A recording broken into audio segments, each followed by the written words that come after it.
So I just thought I'd send this out because, maybe there's someone you in your battle against sin haven't gotten to the point of actually bleeding, like sweating blood. It's one thing for, veins to be showing through your skin, almost even like hardware, but none of us have actually gotten to the point of like sweating blood over not sinning.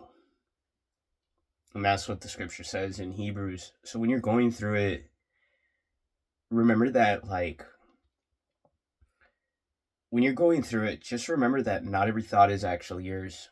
And if the devil is going to be a liar, and he's a liar according to Jesus, he comes to steal, kill, and destroy. He's been a liar since the beginning. His native, language is like lying, right?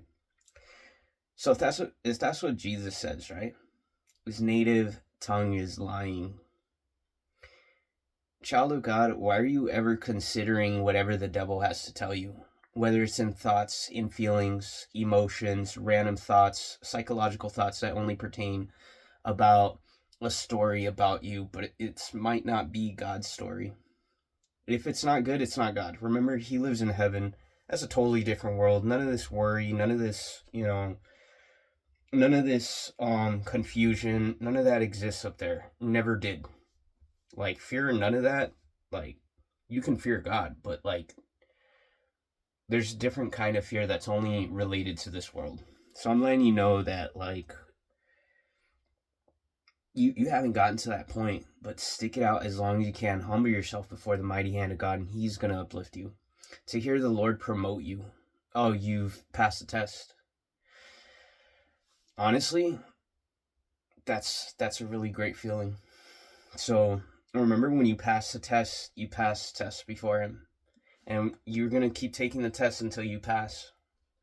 So remember when you're advancing in the things of God, you're gonna encounter resistance. The devil is gonna mess with you, he's gonna talk to you, he's gonna talk through others, he's gonna try to project talk through you. But just understand that like the devil's a liar. So if you're having a hard time, focus, you know what I mean? If you're having a hard time hearing what the Lord is telling you and you're not around a Bible, when these negative thoughts come in, right, that tell you actual messages, remember that what if it's the polar opposite of that? Whatever the devil's telling you, he's never going to tell you exactly what God's saying. But if he's a liar and God is true, you can reverse engineer whatever the devil's trying to tell you. Realistically, yeah. So we have that hack as believers.